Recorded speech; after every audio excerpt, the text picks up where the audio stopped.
What's up, everybody? Welcome back to the Unemployed Cyclist. Today we're trying out a new style video. I'm doing a gear haul. I went out shopping this past weekend. I need some maintenance parts for my bikes.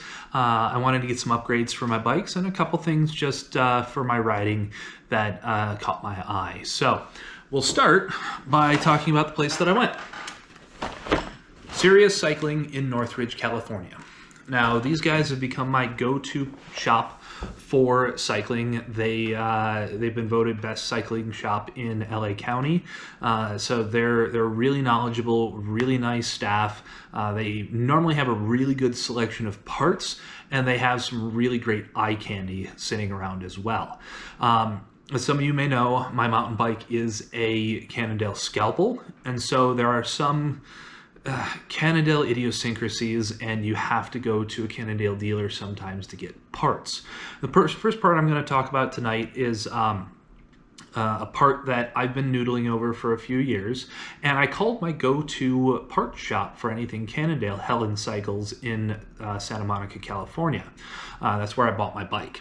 I used to live next to the one in Westwood, and they're also an amazing group of shops around the LA County area. And so when I called them, they said, you know, the specific parts that you're looking for, we might be able to get them for you early to mid-December. And they were like, no guarantees. We don't have any in stock. Our warehouses are not showing anything in stock. So I called Cannondale Direct, and they're like, yeah, it might be mid-January before we can get those to you. So I always shop, if possible, at a local bike shop, whether it's Sirius, whether it's over at Helen's. Sometimes I hit up Santa Monica Mountain Cyclery in Woodland Hills. For this one, I actually found a bike shop down in Laguna Hills, Laguna Woods, California, in southern Orange County. And so we'll start with that shop and what they got for me. The guy that I called there was super knowledgeable, super helpful, and so I did order them off their official eBay store. They are a Cannondale dealer. The place is called Stage 21 Bikes in Laguna Woods, California. And so what they got for me is a couple parts that I've been contemplating getting since I bought my bike. Now, the Scalpel is an awesome bike.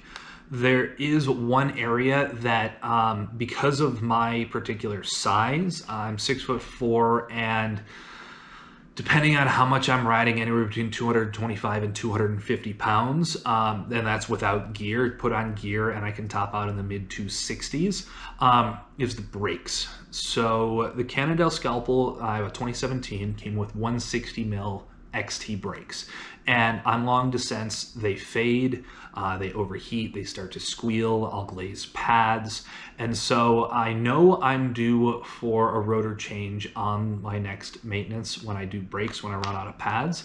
So they helped me with a couple of Cannondale official adapters to take me from 160 millimeter to 180 millimeter. I thought about going up to like a 203 mil in the front on my bike, but I don't do that much downhilling, and I'm also at 100 millimeters of travel, and so being a little bit under-braked and under-biked will keep me from doing something stupid and hurting myself. So the other reason why I'm going up to a bigger set of brakes outside of my size is nobody has 160 mil 6-bolt brakes for Shimano in stock at local bike shops. And like I said, I try at all times to shop at local bike shops. So that's the other limitation with the pandemic. I just can't get 160 mil brakes. And I know I need rotors. I measured them. I'm below the minimum thickness of 1.5 millimeters. I'm down at about 1.4. And so I'm just going to go to the 180 mils. It's a little bit of money. I think I spent 100 or 105 bucks, something like that. I can't remember for sure, but well worth it in my opinion. Next up, did buy these from Cyclist Cycling. Yeah, we'll grab these too. To go with that, of course, a pair of brake rotors. two Shimano XT. I think these are called the Ice Tech or Ice Technologies. They have the aluminum center. They are 6-bolt. They're $55.99 at Serious Cycling in Northridge, California at the time of filming when I purchased these. And they're just to match up with my new brake adapters. So the other thing is, these were the last two 180 mil rotors with 6-bolt centers that Serious Cycling had. So parts are scarce. It's hard to come by. So I'm glad to have a couple on the shelf. I do have a full set of resin pads sitting in my drawer in my garage. So I'm all set for my next brake job. Next up, what do we got? Yes. So, something I am notorious for is pushing things and not replacing them when they should be replaced. So, chains. This box is empty. I've got the remnants of the new chain in it. I did have to change out my mountain bike chain already before I made this video. I normally stick with Shimano OEM chains. I just like the compatibility, knowing that it's going to work and there's no not going to be any fussing about. But the problem is I can't get two Shimano chains from Serious Cycling. I had to get one of each, one of this KMC X11s.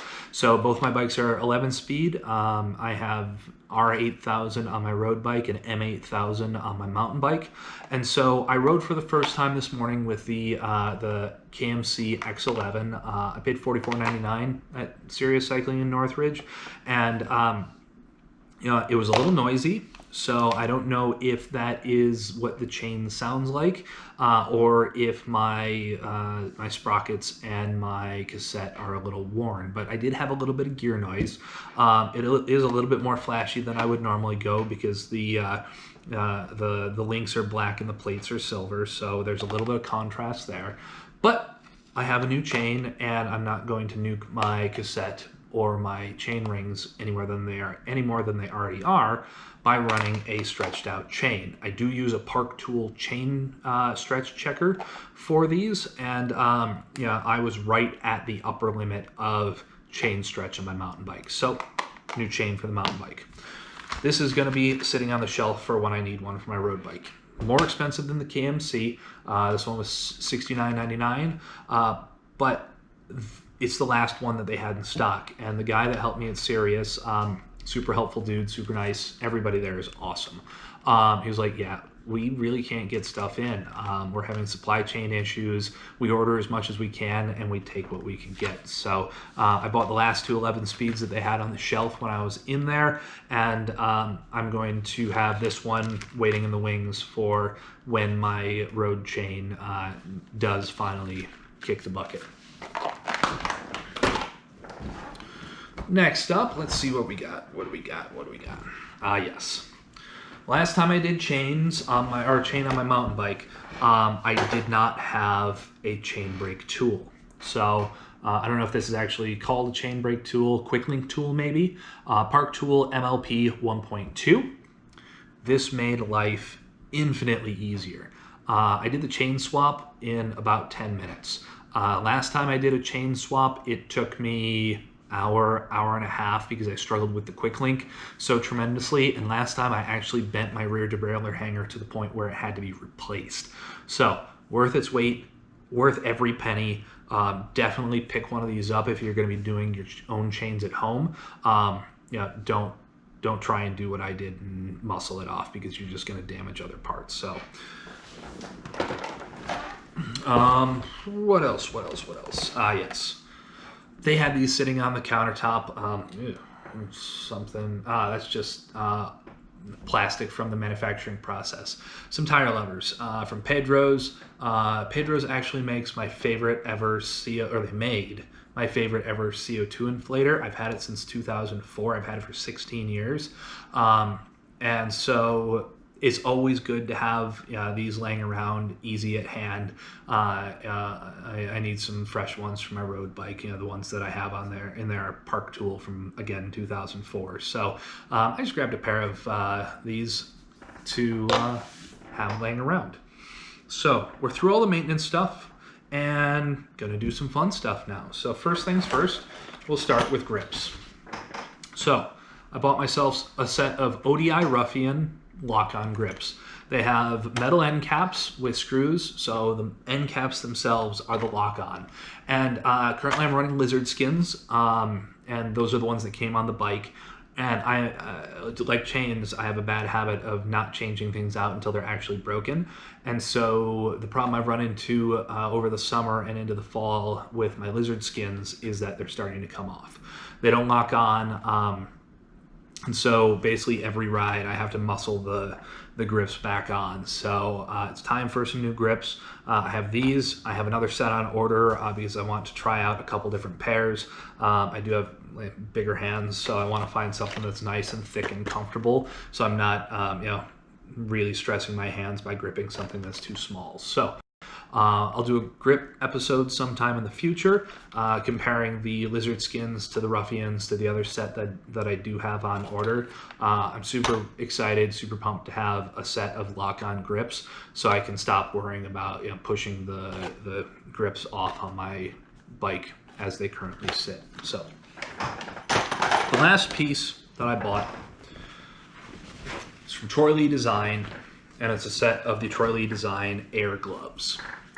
So you probably saw a switch over the summer. Mid-August, I bought a pair of bright yellow Troy Lee Design Air gloves in extra large. And prior to that, I had been riding just a set of road gloves, half finger, and when I crash with half finger gloves, I tend to rip up, all the exposed skin, all my fingertips get all shredded, and doing things around the house, working, etc., it gets more difficult when I do that. So I went with some of the Troy Lee Design Air gloves. It did take a little bit of getting used to them because of the full finger design. I'm very sensitive to heat, and so it was a challenge to get used to them because of the extra heat that was kept inside the glove with the full finger. You may think you can't really feel that, but I can. So I went with a double XL, the only pair they had in stock. I wish they weren't camo. It has kind of this digital camo, but I'll do an episode in the future on gloves and what I like about gloves and why I buy gloves in the fashion that I do, because there are certain things that a lot of people really like in gloves for features that I can't stand. So that's my gear haul. That's what's going on with me. I am riding still. Daylight savings time just happened. It's November the 5th, so I have a little bit more time in the mornings before work. I'm riding between 45 minutes and an hour up on Dirt Mulholland 3 to 4 mornings a week. And then any videos that you guys see coming up are shot on my weekends. So I got some really cool stuff coming up, some pretty cool rides, some cool areas that I'm going out and exploring, the Angeles National Forest, etc. So until next time, have fun, be safe, get out there and ride.